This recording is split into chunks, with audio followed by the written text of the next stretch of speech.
우리는 이 윤석열이라는 내란 속에 내란 행위를 저지른 대통령을 예상할 수 없었기 때문에 이것에 대한 헌법재판소법의 입법이 미비되어 있었습니다.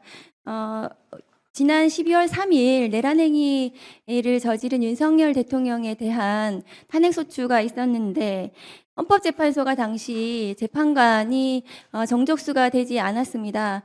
그런데도 불구하고 그 후에 권한대행으로 직무를 수행했던 한덕수, 최상목 등이 헌법재판관을 임명을 하지 않았습니다. 국회에서 선출한 재판관 3명에 대해서 당연히 임명해야 하는데도 불구하고 그 후에 헌법재판소에서 권한쟁의 심판을 통해서 위헌이라는 결정이 있었는데도 불구하고 마지막까지 재판관을 임명하지 않았습니다. 그러한 정말 초유의 반헌법적인 헌법 파괴적인 상황을 우리는 예상할 수 없었습니다. 대한민국은 민주공화국이고 헌법 가치가 살아있는 국가였습니다. 그런데 윤석열이라는 사람이 정권을 잡고 대통령이 되면서 그 모든 가치가 무너지고 헌법재판소가 탄핵소추가 됐는데도 불구하고 심리를 할 수가 없는 상황이 발생했기 때문에 헌법재판소가 멈춰 있었습니다. 그래서 지금 파면 이후에 조기 대선 기간 중에 대통령 권한대행이 헌법재판관을 지명할 수 없기 때문에 그것은 위헌이라는 것이 국회 입법조사처, 헌법학자회의 등등 모든 지금 헌법과 관련돼서 전문가들이 권한대행은 대통령 몫의 헌법재판관을 지명하지 못한다는 것이 공식적인 입장입니다. 국민의힘 의원들께서 그런 전문적인 부분들을 대해서 좀 공부를 좀 하시기 바랍니다. 그래서 이 조기 대선까지 이르기까지 정식 대통령이 지명하기까지 그 헌법재판관이 임기가 만료되는 헌법재판관에 대해서 그러면 헌법재판관이 또다시 멈출 것인가? 그런 사태에 대비하기 위해서 이 헌법재판소법 개정안이 발의가 되고 지금 심의를 하고 있습니다.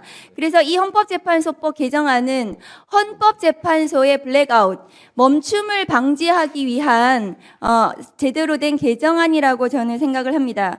한덕수 권한대행은 민주적 정당성과 국민 대표성이 없기 때문에 그렇기 때문에 대통령 몫의 헌법재판관을 지명할 수 없습니다. 현재 사무처장님, 한덕수 대행이 비상계엄을 선포할 수 있습니까?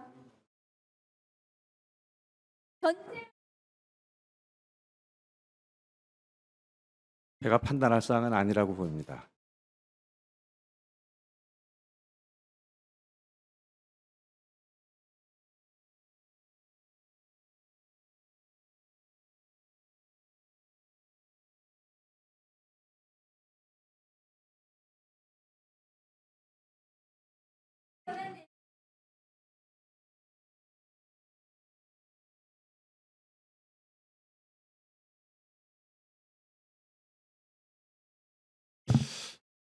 네, 위원장으로서 한 말씀 드립니다. 우리 의원님들도 그렇고 우리 나와 있는 분들도 그렇고 이게 워낙 중대한 사안이었고 국민적 관심이 많은 사안이었습니다. 그래서 결국은 헌재 판결을 다 승복하고 따라야 되는데 그러기 전에 저는 이 헌재 판결문 114페이지 나와 있는 내용을 다들 정독하기를 권합니다. 지금 박은정 의원께서 질의하신 내용에 대한 답이 여기에 다 포함이 되어 있어요.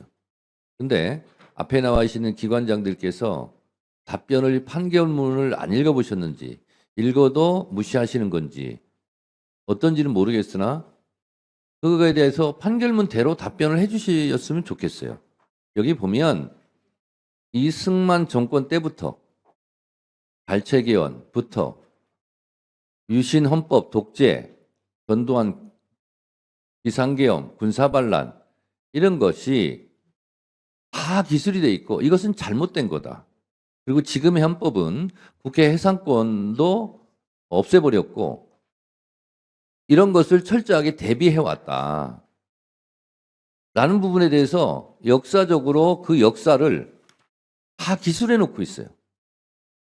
저는 이번에 현재 이 판결문이 우리가 22분 요지만 대부분 알고 있을 텐데 이걸 읽어보면 이번에 8분의 헌법재판관들이 얼마나 심혈을 기울여서 역사성과 헌법, 민주주의 그리고 국민의 기본권에 대해서 깊이 천착하고 판결문을 작성했는지를 알 수가 있습니다.